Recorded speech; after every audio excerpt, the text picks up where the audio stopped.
Assalamualaikum warahmatullahi wabarakatuh. Selamat datang para sahabat Suluk Suwung. Selamat datang di dialog Suwung pertama di Instagram Live ini. Nama saya Denny Turner. Saya baru saja recovery dari stroke 6 minggu yang lalu. Kondisi di antara hidup dan mati. Pada saat mengalami stroke tersebut, saya mengalami rasa damai dan tenang yang tidak terucap. Dan yang membuat saya itu bersyukur lebih dalam adalah ketenangan istri saya, twin flame saya, Mbak Didit, di dalam menemani perjalanan recovery ini. Nah, saya menghayati, oh ini rupanya bentuk karunia, dibebaskan dari rasa khawatir, dari rasa cemas, dari rasa sesal, ada rasa ridho di dalam diri yang dinyatakan dalam syukur. Saya merasa bahwa saya diberikan kesempatan untuk mengulang hidup saya dengan bentuk kondisi yang berbeda. Saya sekarang akan undang Bang Damai ya untuk sama. Nah, rasa syukur itu berlanjut dengan saya kemudian membuat Instagram account khusus yang bernama Suluk Suwung. Halo Bang Damai. Halo. Terusin Mas. Iya. Nah jadi gini teman-teman, kenapa saya sebut akunnya ini adalah namanya Suluk Sulung. Suluk Suwung itu juga ada makna khusus bagi saya. Yang pertama kata suluk itu berarti secara harafiah itu artinya menempuh jalan. Dalam kaitan dengan Islam, suluk itu berarti menempuh jalan spiritual menuju Tuhan. Nah di dalam suluk itu artinya kita juga berusaha mengenal diri, memahami esensi kehidupan, mengenal Tuhan, mengenal kebenaran sejati, kebenaran ilahiyah dengan cara kita menempa diri terus-menerus seumur hidup, menjalankan syariah lahir, menjalankan syariah batin. Kata suluk ini sendiri, saya Google nih, itu dari terminologi Al-Quran, fasluki, itu di dalam surat An-Nahl, ayat ke-69, fasluki subula rabbiki dululan, dan tempuhlah jalan Robmu yang telah dimudahkan bagimu. Nah itu kata suluk tuh, makanya saya pakai. Yang kedua kata suwung. Suwung ini adalah konsep masyarakat Jawa untuk menggambarkan rasa hampa. Hampanya ini kalau kita lihat di Borobudur itu yang paling atas dulu, arupa. Udah nggak ada bentuknya lagi. Jadi konsep suwung ini dipandang sebagai asal muasal alam semesta, hakikat dari semua hal, kenyataan mutlak yang nggak bisa dijangkau oleh siapapun. Di dalam konteks tasawuf, suwung ini identik dengan makrifat sebetulnya. Bagaimana seseorang itu sudah mencapai hakikat ketuhanannya. Nah sekarang saya mau cerita sedikit, kok sampai ada dialog suwung sore ini nih. Nah ini gara-gara Bang Dame nih. Saya dapat ajakan, dapat encouragement dari sahabat saya Bang Dame untuk ayo yuk Mas Denny kita rutin sharing dialog berdua.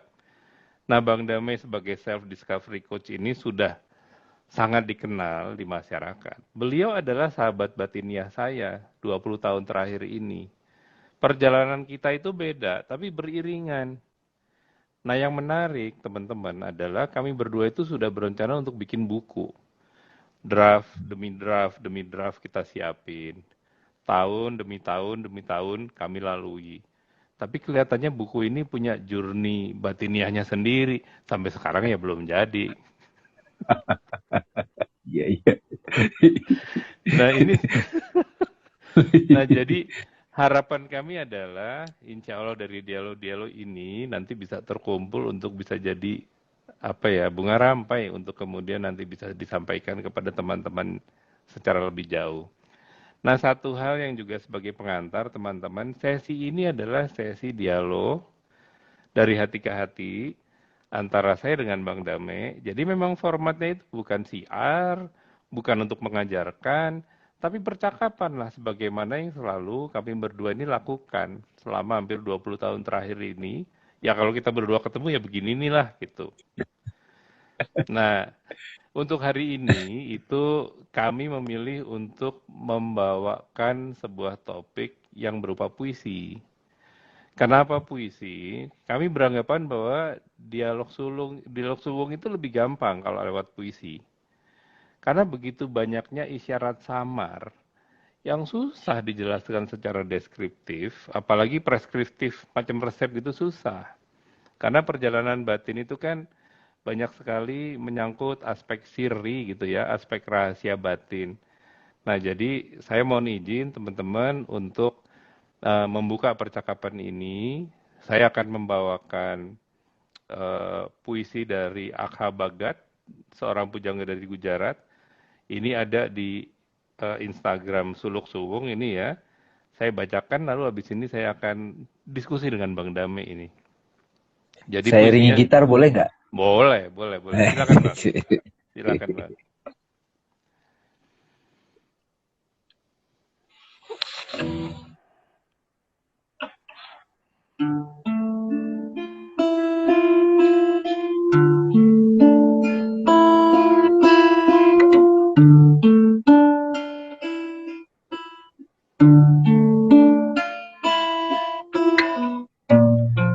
Saat diri telah menetap ke makom tanpa hasrat, maka api diri akan membara. Seorang bijak akan usai dengan dharma saat ikatan hasratnya sungguh terputus. Kala surya bersinar terang, di langit tak berawan, Akha benderang bermakna tiadanya lagi hasrat mendekat.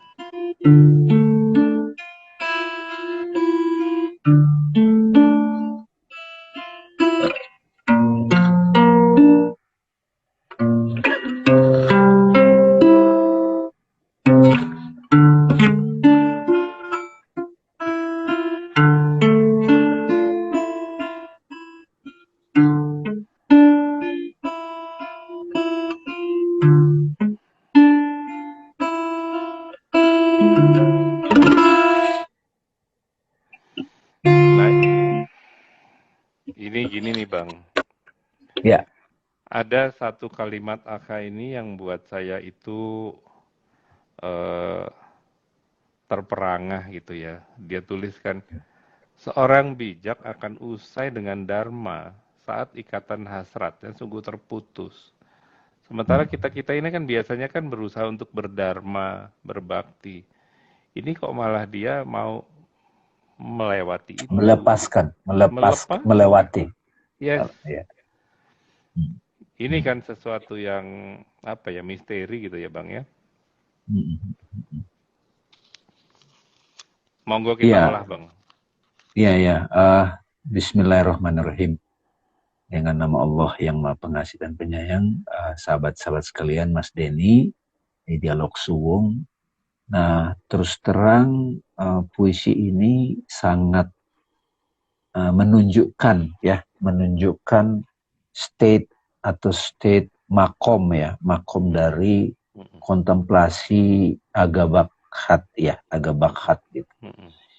Dan kalau kita bisa merasakan ataupun tersingkap dengan puisi ini, kita jadi bisa tiba-tiba terbuka tuh. Ya kan, kala surya bersinar terang di langit tak berawan gitu ya. Ya jadi ketika dia sudah meninggalkan dharma gitu ya, malah mendapatkan kebebasan ataupun moksa gitu. Nah saya ya itu Mas Denny, waktu kita diskusi mengenai dalam tradisi Vedanta ya, ada 4 tujuan hidup manusia kan teman-teman. Iya. Ada 4 tujuan hidup manusia. Tujuan yang berarti yang menggerakkan kita dari bangun pagi sampai kita bersemangat dalam hidup, terus mengejar sesuatu. Jadi ada 4 itu kalau kita bisa selidiki bersama kepada diri kita. Tidak usah melihat ke orang dulu gitu. Yang pertama itu kan kita digerakkan oleh hasrat pribadi kita.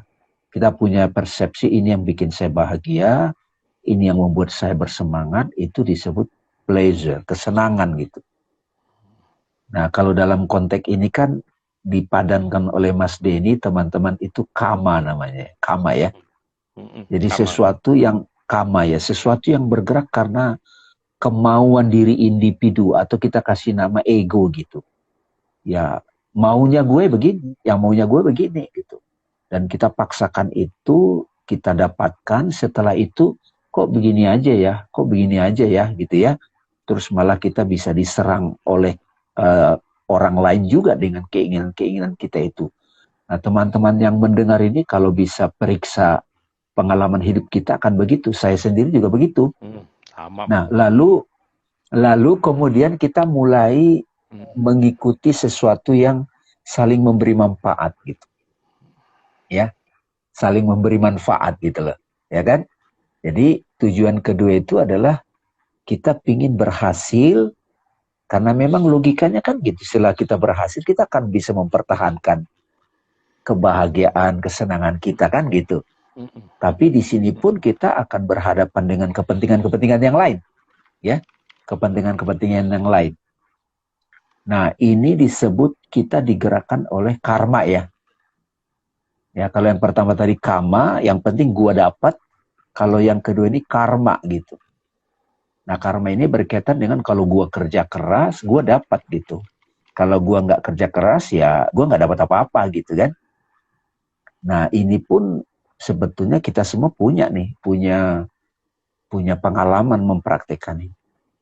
Lalu yang ketiga, orang mulai lelah juga dengan itu. Masa hanya ini saja gitu. Dia mulai berdharma. Jadi yang menggerakkan dia itu, kalau kita dulu sharing diskusi kalau kita ngajar bareng ya Mas ya, itu kan kita nyebut tugas hidup gitu ya, dharma ya. Yang meninggalkan warisan, meninggalkan kebaikan pada orang banyak, apakah saya mendapatkan untung atau tidak, saya tetap lakukan gitu. Ini kan sebetulnya mulia sekali sebenarnya kan.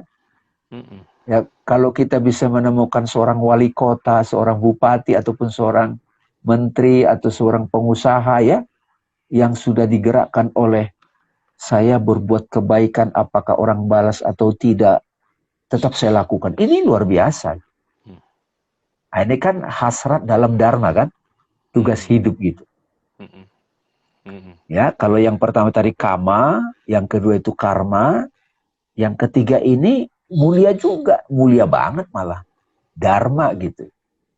Jadi kalau penduduk bumi ini misalnya 7 miliar ya, karena berapa miliar gitu, ada sekelompok orang yang hidupnya itu dharma, misalnya seorang Bill Gates misalnya, atau Mark Zuckerberg gitu, ataupun seorang presiden, wah ini sudah harmonis. Tapi kalau yang kama, wah itu kan bisa merusak kan. Kama itu kan dia mencapai sesuatu merusak. Ya kan? Kalau karma, dia mencapai sesuatu, dia masih memperhatikan hukum kausalitas, sebab akibat. Kalau dharma ini, dia berkorban pun, dia tetap lakukan. Bila perlu dia habis, dia tetap lakukan. Nah itu kan berbuat tanpa pamrih ini, dharma ini kan. Tapi di situ kan masih nyusup tuh. Ada godaan untuk supaya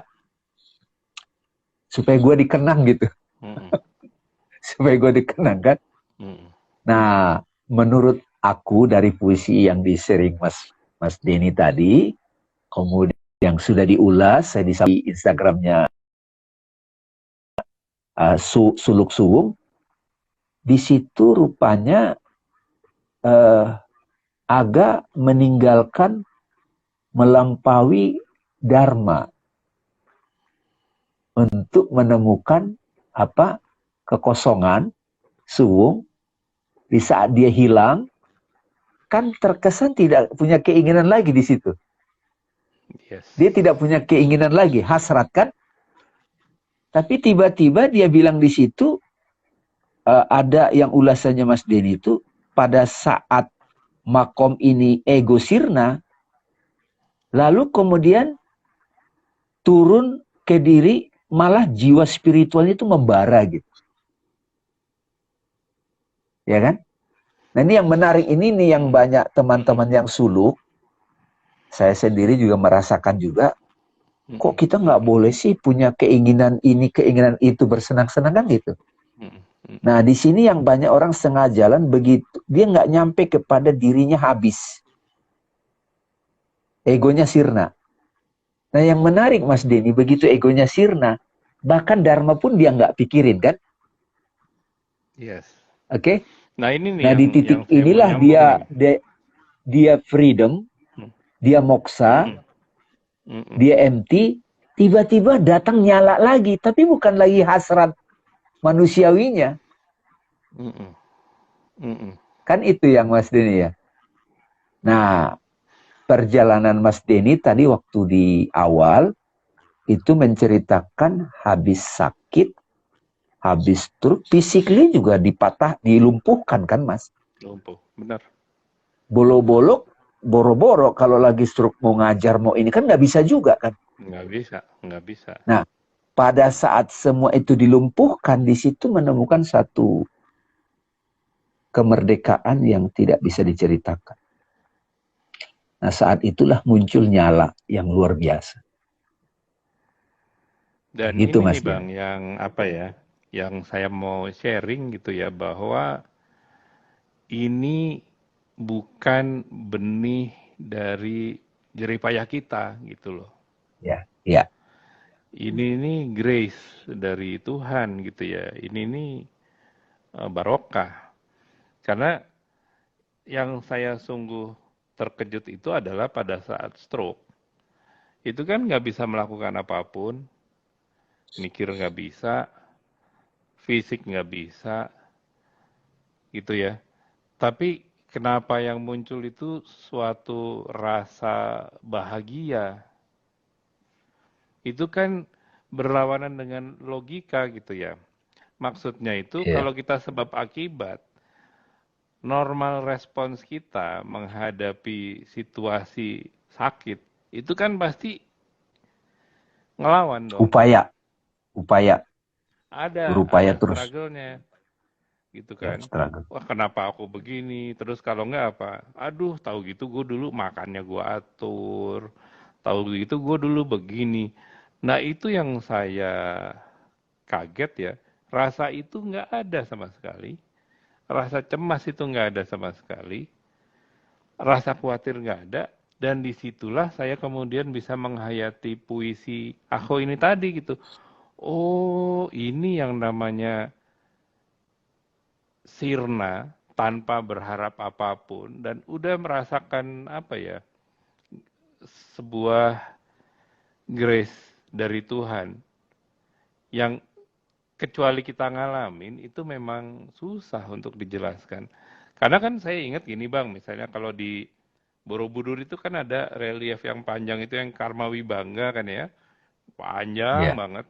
Yang ceritanya itu kan penggambaran kehidupan manusia di dalam lingkaran samsara tuh, lahir, hidup, segala macam.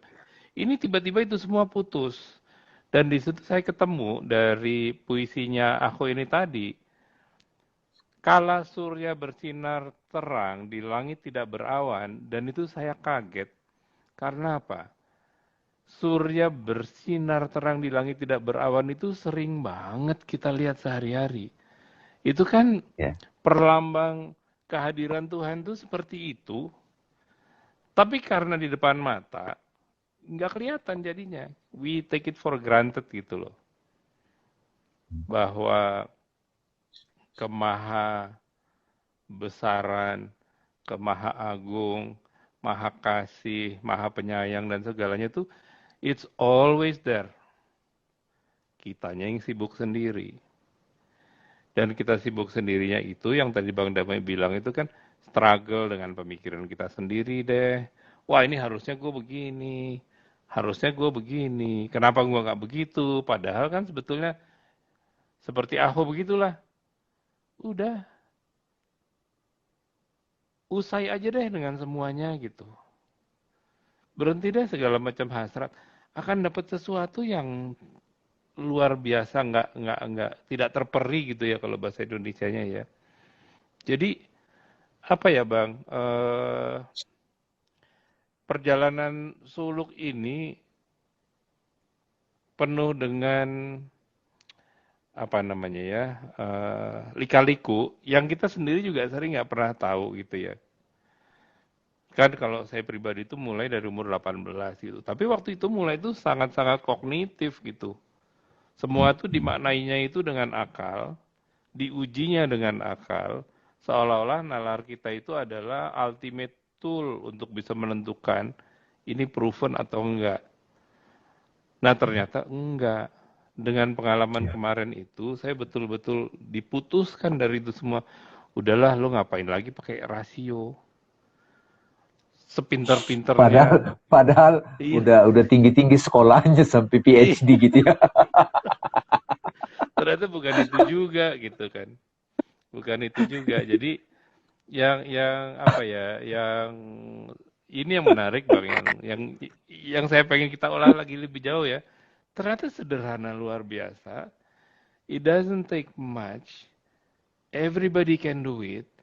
Hanya saja menelanjangi diri sendiri, lahir batin, itu yang luar biasa nggak enak dan nggak gampang. Karena kan kita terbiasa dengan, gue tuh ini ya, saya adalah seorang direktur, saya seorang sarjana, saya seorang Saya seniman, pokoknya kiai, saya embel-embelnya, ustadz gitu. Saya kiai, ustadz. ustadz, iya. Padahal bukan itu semua gitu kan. Ini yang aku nulis di bait terakhirnya itu loh. Benderang bermakna tiadanya lagi hasrat mendekat. Wow, di dalam presence-nya Tuhan itu ya udah alamin aja gitu. Nggak usah kepengen macam-macam lagi gitu kan. Itu paradoks yang buat saya lucu banget gitu ya Bang ya. Iya, iya, iya. Dan artinya gini, sebagian besar dari kita itu kan ingin menjalani hidup yang baik, ingin positivity, ingin bisa melakukan sesuatu itu kalau ada yang nggak menyenangkan bisa kita hindari deh. Itu kan state karma tuh ya. Begitu di Dharma, seperti Bang Damai bilang tadi itu udah mulai sunyi kan. Udah deh, saya melakukan sesuatu, nggak usah berpikir ini benefitnya segala. Apalagi di level beyond Dharma itu kan sepinya luar biasa. Mungkin juga nggak ada yang Sepi, sendirian di situ. sendirian banget gitu. Mungkin kayak Tapi orang sendiriannya scuba itu diving. tapi sendiriannya itu Mas Denny saat yang sama dia full. Ya. Ya. Jadi ternyata ya Mas Denny ya pada saat tadi di Dharma aja udah sepinya ya minta ampun ya, sepi. Istilahnya dulu tuh zaman saya jadi aktivis Mas, ya teman-teman ya, saya jadi aktivis kan pingin berbuat kebaikan untuk bangsa bla bla gitu. Terus aduh, ada nggak sih orang yang jujur, orang yang itu sampai hampir putus asa loh. Karena setiap aku menduga ini baik ternyata mengecewakan, kecewa, sampai hampir kayaknya nggak ada. Tapi di dalam tetap ada suara itu, ada kok. Nah disitulah mulai suluknya terjadi Mas. Suluknya itu kayak tawaf jadinya Mas. Bukan lagi mencari di luar, kan mencari yang ideal di luar. Guru, idola, pemimpin, nyari terus. Sampai nggak nemu, akhirnya ya udah nyari ke dalam. Nah tawaf itu Mas. Nah itu suluk itu bagi saya ya diceritakan para guru juga begitu. Ternyata pelan-pelan mulai ketemu di dalam dan cara melihat keluar pun jadi berbeda. Beda. Benar. Jadi begitu kita ke dalam nih teman-teman, ya ke dalam, maka cara kita melihat bukan lagi layar diri kita yang personal lagi, yang punya ekspektasi sempurna versi ini, sempurna menurut begini gitu kan. Bahkan kita menggunakan terminologi agama, terminologi kebaikan menurut kelompok tertentu. Itu semua dihabiskan.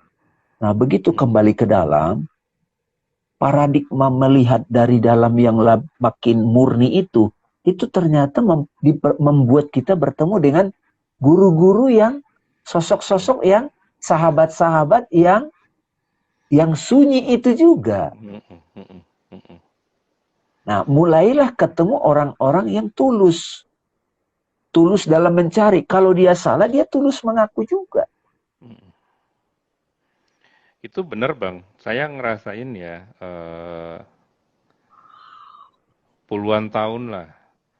Jadi advisor, jadi coach untuk bisnis, gitu kan. Ngajarin orang, oh nih kamu harusnya gini, supaya jadi pemimpin yang bagus tuh begini, begini, begini.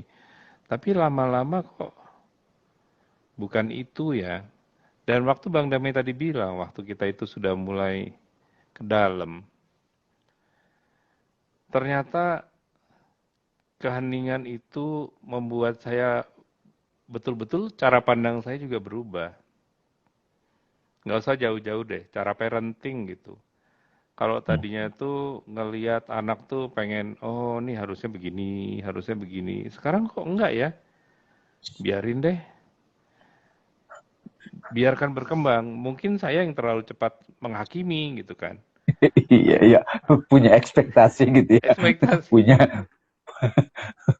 Dan ternyata dengan itu apa? Loh, ternyata cara mereka berbuat, bertindak itu malah inspiring buat saya. Hal-hal yang tadinya itu saya pikir, kok kamu gini sih, jangan gini dong. Begitu saya lepas itu, begitu saya silent, saya melihat mereka, oh banyak sekali yang beautiful di dalam tindakan-tindakan anak-anak ini, yang membuat saya itu jadi belajar ulang justru. Sama istri juga begitu. Kalau tadinya kan, kalau apa ya, debat gitu kan, waduh ego kita kena dong, gila, suami men, gini kan. Tapi ternyata begitu dilepas, ya udahlah dengerin lah, emang bener kok. Itu juga jadi lain. Dan yang saya terasa betul, pindahnya itu Bang, itu jadi laughing gitu ya. Yeah. Mengkritik itu jadi berkurang, kemudian punya ekspektasi juga berkurang, yang ada tuh laugh aja gitu. Dan disitulah saya bisa mulai menghayati lebih dalam Ar-Rahman Ar-Rahim itu dari situ justru. Ternyata selama ini tuh Tuhan ngasih tahu, cuman budek aja gitu, buta aja gitu. Yeah. Karena kita sibuk sendiri. Dan benar tadi yang Bang Nami bilang itu ya, perjalanan kesunyian itu, keheningan itu ternyata utuh gitu ya. Utuh. Yeah. Itu bukan lonely. Ya. Makanya Mas Denny, teman-teman, ada ekspresi yang sangat indah dari Al-Quran. Penggambaran dari jiwa yang sudah mencapai itu, kesunyian ataupun moksa tauhid itu. Ekspresi indah dari Al-Quran itu digambarkan dalam suratnya itu juga namanya bagus, Mas. Surat Al-Ikhlas. Surat Al-Ikhlas kan? Surat Al-Ikhlas itu kalimatnya kan begini. Qul huwallahu ahad. Gitu. Saksikanlah, kan sebelum kita mengatakan sesuatu, kita menyaksikan, merasakan dulu. Katakanlah dia gitu. Jadi pengalaman itu adalah dia. Who itu. Who. Jadi cuman kalau diterjemahkan ke bahasa Indonesia kan dia itu he or she gitu. He or she. Kalau di tradisi Vedanta malah menggunakan kata itu kan, itu. Tapi sekarang kita tahu itu dia. Who itu bukan he or she. Tapi who itu adalah pengalaman ataupun wujud yang kita saksikan. Yang hadir sebagai pengalaman. Dia itu. Who itu adalah Allah. Allah itu ahad gitu. Nah, jadi Mas Denny, yang moksa itu cuma satu.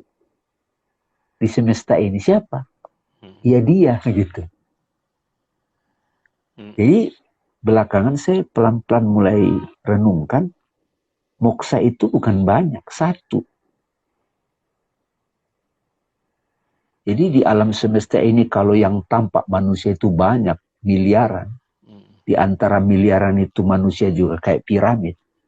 itu cukup satu sebetulnya. Nah, yang moksa itu sebetulnya satu-satunya aku. Nah, dia itu Allah, Ahad. Tetapi dia yang Ahad itu, yang empty itu, dia somat, menjadi sandaran buat semuanya. Dia full, jadi somat itu selain artinya sandaran, dia juga fullness. Itu apa ya, saya kadang-kadang kesulitan menggunakan kata-kata mengungkapkan keindahan teks itu. Kalau surat Al-Falaq, kan itu kan aku berlindung. Qul a'udzu birabbil falaq. Jadi perjalanan kita masih butuh perlindungan. Oke? Qul a'udzu birabbin nas juga butuh perlindungan. Tapi begitu di surat Al-Ikhlas, nggak ada kebutuhan perlindungan. Jadi makanya sahabat-sahabat sekalian, Mas Denny, perjalanan suluk ini tidak bisa setengah jalan. Makanya taubat itu juga nggak bisa setengah-setengah. Taubatan nasuha kan.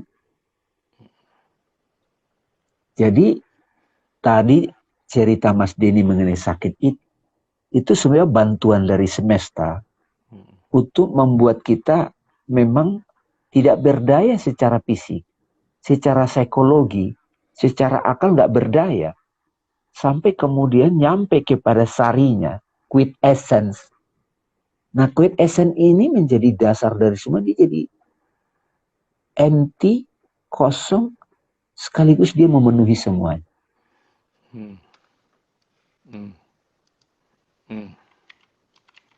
Nah, yang paling berat Mas Denny sebetulnya dalam perjalanan suluk itu adalah ketika seseorang mau meninggalkan dharma. Dalam arti dia tidak mau lagi dharma itu identik dengan nama dia. Itu kan bertentangan dengan dunia modern, harus ada copyright, harus disebutkan. Bertentangan kan? Ya. Nah, kalau saya sering bilang kalau meninggalkan keburukan itu pakai akal cukup menganalisa. Siapapun kan keburukan dia nggak suka. Tapi begitu sudah sesuatu yang sudah saya bangun, bahkan itu jadi identitas saya, itu menjadi reputasi saya bahkan membantu orang banyak dari situ, tiba-tiba kita tinggalkan, Mas. Itu berat sekali. Padahal caranya supaya moksa, supaya melampaui karma, apa dharma, itu satu-satunya caranya itu. Ini saya jadi nangkep sesuatu nih Bang dari apa ya, dari sharingnya perbincangan Bang ini. Saya memaknai al-ikhlas itu dapat lagi sesuatu gitu ya. Bahwa ada dua nih. Yang pertama, al-ikhlas itu, ikhlas kan asal katanya khalas gitu kan. Iya, iya. Ya suwung gitu. Suwung, iya betul. Jadi al-ikhlas inilah suwung gitu ya. Iya. Gak ada yang lain ya. Iya, udah dia aja. Dan saya baru bisa menghayati al-ikhlas manakala saya sendiri udah sirna. Ya. Sirna udah bener tadi kayak Bang Dama bilang yang moksa itu hanya satu. Artinya apa? Pada saat kita melafalkan al-ikhlas itu kita sendiri udah hilang. Presence kita sendiri udah nggak relevan. Karena yang ada adalah ahad dan somat itulah cuma itu gitu. Iya. Dan saya rasa ini yang juga challenging ya teman-teman, karena sepanjang hidup kita itu kan membangun jati diri. Sementara jati diri itu kan sebetulnya persona. Itu bukan modal buat ketemu Tuhan. Karena kalau ketemu Tuhan tuh modalnya justru sebaliknya. Buang tuh who you are, buang tuh what you are, buang what you feel, semua tuh dibuang sampai benar-benar hilang sama sekali, baru bisa mulai menghayati. Maka benar Bang Dame, susah memang mencari penggambarannya kecuali dijalanin gitu. Tapi untuk jalanin juga nggak bisa setengah-setengah. Dan yang membuat kita itu biasanya juga kagok, karena banyak sekali hal-hal kecil-kecil duniawi ini yang asik banget, keren banget. Recognition dari orang, oh dibilang, oh kamu keren, wah itu kan sebetulnya jadi nutupin lagi yang tadinya mau kita telanjangin, malah kita gini lagi. Jadi bolak-balik aja gitu terus. Dan apa ya, bacaan saya juga nggak banyak, jadi Al-Ikhlas itu kan juga bacaan andalan gitu ya tiap sholat ya. Belajar untuk hampa bagi saya sekarang, itu adalah yang paling penting justru. Bukan lagi belajar ngumpulin ilmu, belajar untuk nambahin pengalaman, tapi belajar untuk lepasin semua gitu. Cuma buahnya memang yang saya rasain sih, itu ada apa ya, kedamaian yang luar biasa yang nggak pernah bisa digambarkan gitu. Dan kayak Bang Dami tadi bilang tuh, kedamaiannya tuh utuh gitu loh. Jadi kayaknya peacefulnya tuh ya somat juga gitu ya. Itu kan cuman apa ya, percikannya doang yang saya dapat, tapi percikannya aja udah kayak gitu rasanya gitu loh. Jadi kalau Siddhartha Gautama Hmm. sebagai sosok yang hadir dalam sejarah, yang dalam sejarah juga diceritakan beliau itu memiliki kekuasaan besar di bumi ini, anak raja, bahkan yang akan mewariskan kerajaan gitu ya, Kapilawastu, tapi dia gelisah dengan itu. Karena dia disadarkan oleh kenyataan yang dia saksikan setelah dia keluar dari istana, dia melihat ada orang sakit gitu ya. Itu siapa? Itu orang sakit, kata pengasuhnya. Apakah satu saat saya bisa begitu? Oh iya, kamu satu saat akan sakit.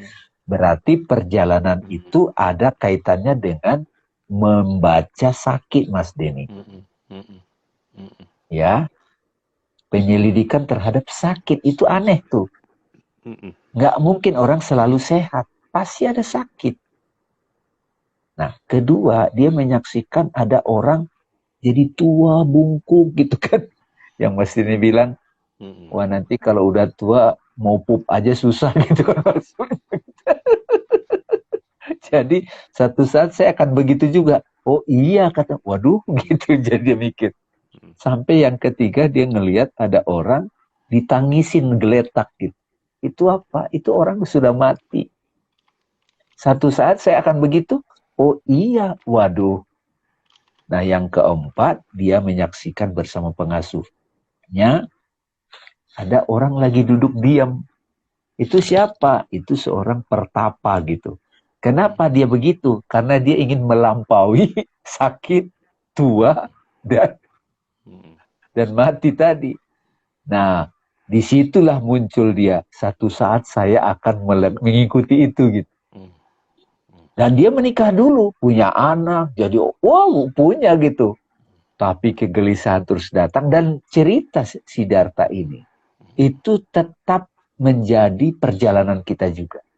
Sesuai dengan ya cerita hidup kita masing-masing, atau bahasa dalam India namanya karma kita masing-masing dalam kehidupan. Ada pasti satu titik kita akan, aku mau tinggalkan dulu semua ini. Nah, menurut riwayat 6 tahun dia tinggalkan itu, baru dia menemukan titik kehampaan itu yang disebut emptiness. Dia menyebutnya nirwana. Ketenangan tanpa batas. Ketika mau mengungkapkan dalam bentuk verbal ketenangan tanpa batas, dia pakai mantra Amitabha kan. Nah setelah itu baru dia kembali berdharma. Jadi nyampe dulu ke titik moksanya, baru dharmanya bener. Kalau dari bawah kan kita kama, karma, dharma. Nyusup tuh mas. Mesti nyampe juga ke kekosongan itu, baru dia turun. Nah di situ yang agak bilang tadi dalam puisi itu, ada hasrat yang membara setelah kosong. Iya. Iya. Jadi kan, dari cerita ini kan kayak semacam peta perjalanan jiwa manusia dalam suluk suwung. Nah, beberapa teman yang dengar di sini sudah banyak komen, Mas. Itu, wah, saya udah tahu, saya udah tahu.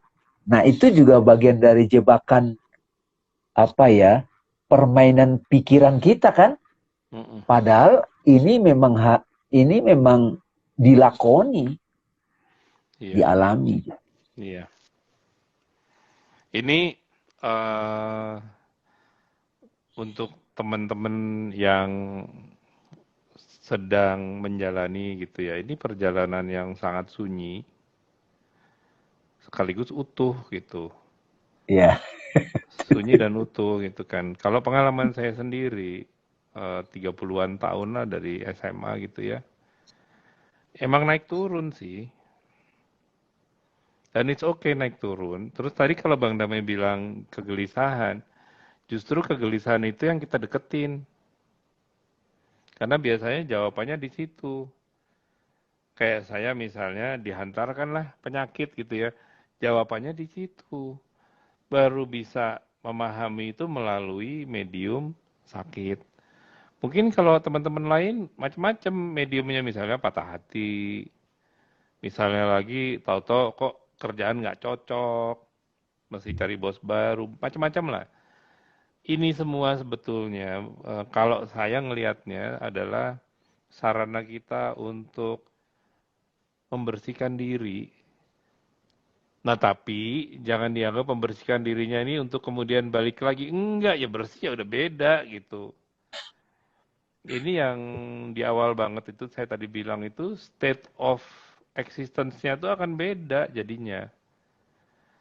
Kayak misalnya ya, kalau teman-teman udah pernah ngerasain peaceful yang tidak terucap, ini mau sharing ke suami, istri, anak itu juga susah banget kalau belum ngerasain. Sama lah kayak misalnya orang yang udah pernah ngerasain kopi, udah tahu rasanya kopi. Orang lain yang belum, ya suruh minum dulu. Masalahnya nggak semua orang senang minum kopi. Nah, perjalanan ini juga not for everyone. Jauh lebih banyak yang senang sebagai pengamat daripada melakukan. Karena kalau membahas tentang tasawuf itu kerennya luar biasa. Tapi kalau jalanin babak belur. Babak belur, men. Karena, iya. Karena semua apa ya, semua rasa bangga ini nggak ada tempatnya justru gitu kan. Dan apa ya, kalau beberapa orang-orang yang spiritual gitu, yang pernah saya datengin gitu ya, belum ngomong aja udah adem banget gitu kan. Aduh, gue pengen deh kayak gitu. Tapi ternyata pengen kayak gitu gak gampang ya. Karena ternyata apa? Yang saya rasakan ya Bang ya, kita ini kan hidup di dunia kerja yang sama sekali alamnya itu kebalikan dengan perjalanan menuju Tuhan ini. Istilahnya kalau zaman sekarang kan budak korporat gitu ya. Iramanya cepat sekali, kerjaan demi kerjaan demi kerjaan demi kerjaan. Atau kalau untuk teman-teman yang freelance juga sama aja, proyek demi proyek demi proyek demi proyek. Itu nggak sempet mikirin hal-hal yang peaceful, yang substansial seperti substansial. Nggak sempat. Nah, ini perlu disiapin waktunya emang gitu kan. Dan nyiapin waktunya ini tergantung juga kalau menurut saya interest kita gimana gitu. Saya sendiri kan dulu kan ya Bang Dame tahu lah kerjanya kayak orang gila gitu ya. Iya. Tapi apa yang dicari begitu di ujungnya, walah yang dicari ketenaran, bukan itu ternyata. Ketenaran tidak akan membuat kita jadi terselamatkan, gitu kan. Sekarang modal untuk bisa selamat apa? Ya tunduk. Untuk tunduk gimana? Ya udah lepasin semuanya. Dan baru apa ya Bang, beberapa saat terakhir inilah saya bisa mulai ketemu, oh ini nih ya. Selama ini saya berusaha mencari peace, berusaha mencari apa namanya serenity dengan cara logik, nggak ketemu, nggak ketemu. Dan Karena apa ya? Itu kan kita kan butuh percikan karunia Tuhan gitu untuk keangkat ya, bukan dari kita gitu. itu betul. Dan dari kita itu modal utama intention memang. Jadi ada niat atau himmah gitu. Kalau di tasawuf itu namanya himmah. Himmah itu kalau di bahasa Inggris kan itu strong will, gitu. Tekad. Dan itu makanya memang pejalan itu Mas Suluk Salikin itu pemberani. Pemberani Mas. Dan ini tidak ada kaitannya dengan gelar akademis, kekayaannya, tidak ada kaitan. Ini tentang soul gitu ya. Nah disitulah butuh luar biasa. Dan saya sendiri Mas Denny karena kan kita melewati juga ya, mengerti dari pengalaman. Dari bacaan kita buat sebagai peta gitu, terus juga penyelidikan diri gitu ya, kontemplasi. Lalu pada waktu ada jiwa-jiwa yang hadir kita dipertemukan Tuhan juga loh ya. Kayak di sini Mas Denny ada yang dengerin 59 orang nih. 60 nih sekarang nih. Ini kan juga orang-orang yang memang punya panggilan ke situ jalan sunyi gitu. Dan nah ini seperti kita naik gunung, banyak jalan, kita ketemu di pengkolan, kemudian ketemu, sama ayo jalan bareng, kita saling menguatkan. Ada capeknya, benar ada capeknya. Tapi ada yang sudah nyampe Mas ke atas, dia turun memandu perjalanan gitu loh. Ya, dan bersyukur banget kalau kita sudah ketemu yang tadi Mas Denny bilang seorang guru yang awakening, dia hadir aja sudah bikin adem gitu dan tidak dibuat-buat. Itu contoh yang saya sering baca bukunya dan ada niat juga untuk ya bertemu orang itu. David Goodman Mas di Arunachala, dia merekam pengalaman orang-orang banyak ketemu Sri Ramana Maharishi. Sri Ramana Maharishi kan jalan suwung banget Mas. 16 tahun dia ada trigger untuk menyelami kematian. Langsung dia ke Tirupanamalai Arunachala bertapa di sana. Kembali gitu. Ini Mas Denny, ini ada pertanyaan yang menarik nih dari sahabat. Silakan, coba kita, saya coba lihat ya. Kelihatan nggak Mas? Ya, mau saya bacain nih dari Mbak Maya Hikmatin ini. Izin tanya, apakah untuk kita mencapai moksa atau suwung, kita harus juga dulu melampaui semua perjalanan kama, karma, dan dharma. Artinya memang moksa itu perlu lepas berserah, karena itu pemberian. Nah ini monggo Bang, gimana nih? Ya ini sebetulnya tadi tuh ingin menyampaikan juga nih, pasti ada pertanyaan ini ya. Jadi ini jalan pikiran yang umum dulu ya Mas. Setiap kita lahir ke dunia, pada saat kita lahir ke dunia, kita sudah satu paket dengan sebuah keluarga tertentu. Ayah kita siapa, ibu kita siapa ya Mbak ya, teman-teman ya. Kemudian di mana negara tempat kita lahir. Dan juga DNA itu dalam bahasa tradisi itu disebut karma. Jadi kita memang sudah memulai dengan karma.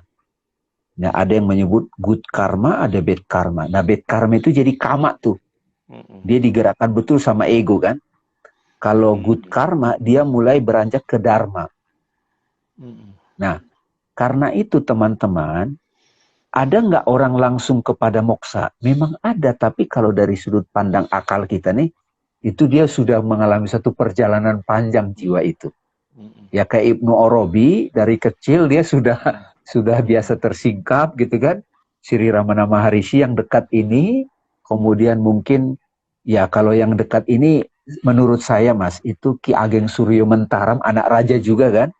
Anak Sultan Hamengkubuwono ke-7, dia tinggalkan itu yang semua orang pingin kan, kekuasaan itu, dia tinggal, dia jadi ya kuli gitu, kuli penggali sumur dan seterusnya.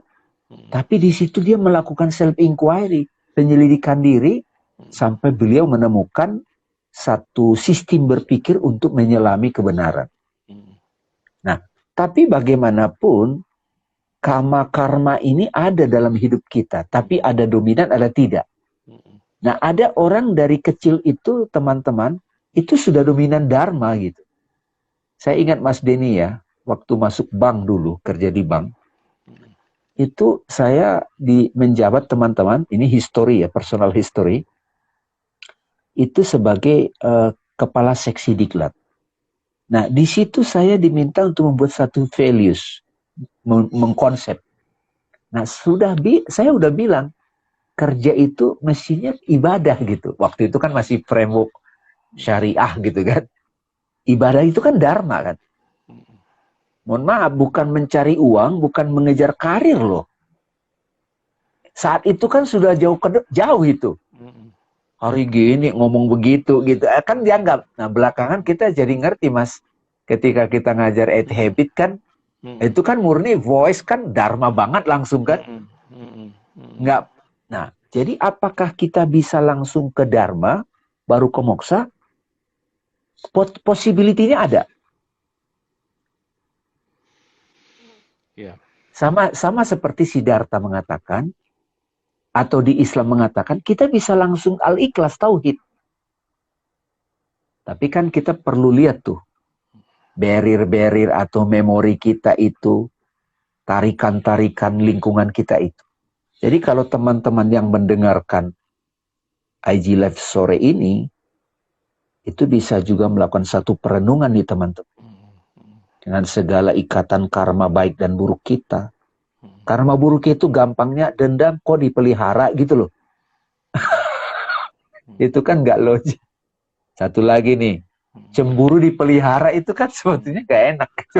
Benar nggak sih, Mas Denny? Atau sebel dipelihara gitu. Kan kita mau tidur masih sebel gitu kan. Cuma ngelihat orang di berita, di Instagram, kita sebel nggak bisa tidur gitu. Kita memaki-maki orang, itu kan sebenarnya pakai akal dewasa, mestinya nggak begitu lagi gitu. Tapi kenyataannya kan banyak orang berada di state atau drama seperti itu. Nah, ada satu titik di dalam diri kita, apalagi sudah didukung pandemik. Pandemik ini sebetulnya divine compensation, Mas. Ini apa ya bahasanya ya? Sebetulnya Tuhan sayang sama kita gitu, umat manusia ini. Karena kita terlalu ngeliat keluar. Oh, gaspol gitu kan, Cina gaspol, Amerika gaspol, di Indonesia juga politik gaspol. Diam semua tuh tiarap, ya nggak? Ada yang tidak siap, ya dia tuh harus expire, meninggal namanya ajal. Tapi perjalanan jiwanya berhenti nggak? Enggak. Enggak berhenti. Jadi pertanyaannya, apakah kita harus urutan? Secara logis memang begitu. Kama, karma, dharma, moksa.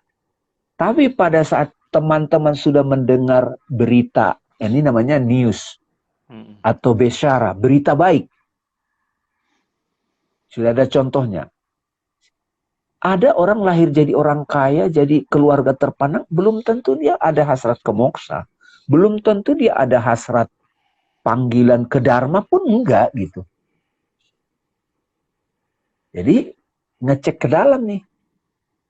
Gitu kira-kira Mas. Nah, menurut saya, dan silakan dicek, karena ini bukan masalah debat, oh menurut ayat ini, menurut mazhab ini, itu tidak relevan lagi dalam pembahasan suwung Mas. Iya. Karena itu nanti argumentatif tuh, capek itu.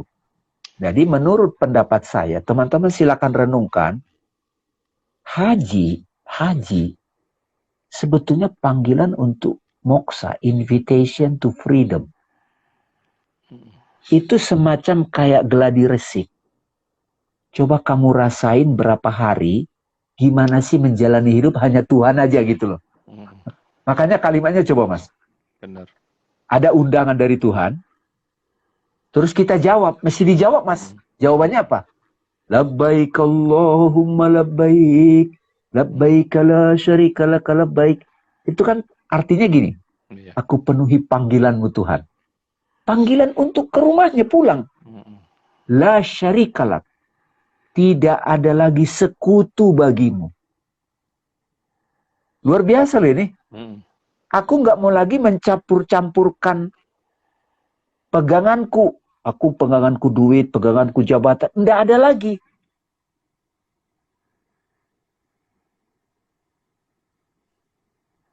Nah setelah itu Mas, teman-teman, kita langsung komit ganti identitas. Benar nggak? Ganti baju. Kita pakai baju biksu kalau di Buddha gitu kan. Pakaian ihram coba. Dan mutarnya anti clock. Ini sebenarnya terang benderang kan. Jadi, nah sekarang pun prosesi lahiriah haji itu ditutup. Iya nggak? Artinya apa? Coba nih. Kita nggak bisa pergi ke sana, tapi kita bisa melakukan perjalanan suwung itu, suluk suwung. Ah ini benar nih Mas. Suluk suwung. Ini saya juga mikir gini ya, apa namanya, merenungkan pertanyaan ini, saya juga usul aja nih buat teman-teman. Kebanyakan dari kita ini kan dilatih untuk achievement driven gitu. Jadi terbiasa segala sesuatu tuh kayak naik tangga. Dan rasanya kalau kepleset lagi itu, aduh saya gagal. Saran saya jangan gitu deh. Kalau tadi kita lihat kama, karma, dharma, itu anggap aja kayak naik mobil. Kan ada gigi 1, 2, 3, 4 ya. Iya, barengan. Yes. Iya kan, kadang-kadang ya gigi 1 bisa langsung lagi. ke yes. Gitu. Yes. Barengan itu. Ya, bareng. Setiap saat itu semuanya ada di kita. Yeah. Yang kita upayakan adalah kembali ke Tuhan tadi. Yang kita upayakan. Tapi juga nggak usah terlalu keras ke diri sendiri kalau misalnya, waduh kok ternyata gue masih cemburuan ya. Kok ternyata gue masih, ya udah terima aja dulu. Iya. Artinya kan memang apa state of mind kita ya memang masih lebih kental gigi 2 misalnya. Ya udah latihan supaya jadi lebih banyak ke gigi 4-nya gitu. Dan tadi soal haji itu buat saya juga menarik ya Bang ya. Karena kan yang saya dulu juga diajarin sama guru itu haji itu kan hujah gitu ya. Itu proof bahwa udah nggak ada lagi kecuali beliau itulah, kecuali Tuhan gitu. Nah, cuma karena dunia kita sekarang ini kan sedemikian dunia material, jadi hal-hal yang sifatnya rohani kayak begitu kalah hingar-bingar dengan sesuatu yang kurang menarik secara visual gitu kan ya. Dan halo. Mas. Iya Bang. Dari tadi saya itu takjub dengan analogi gigi itu, gigi kopling itu loh. Gigi 1, gigi 2, gigi 3, gigi 4 ya. Kama, karma, dharma sama moksa gitu. Sama moksa iya. Tapi Mas, memang agak susah langsung ke 4 kan kalau start kan. Agak susah. Iya kan? Emang agak susah. Emang paling kencang 4 kan? Iya.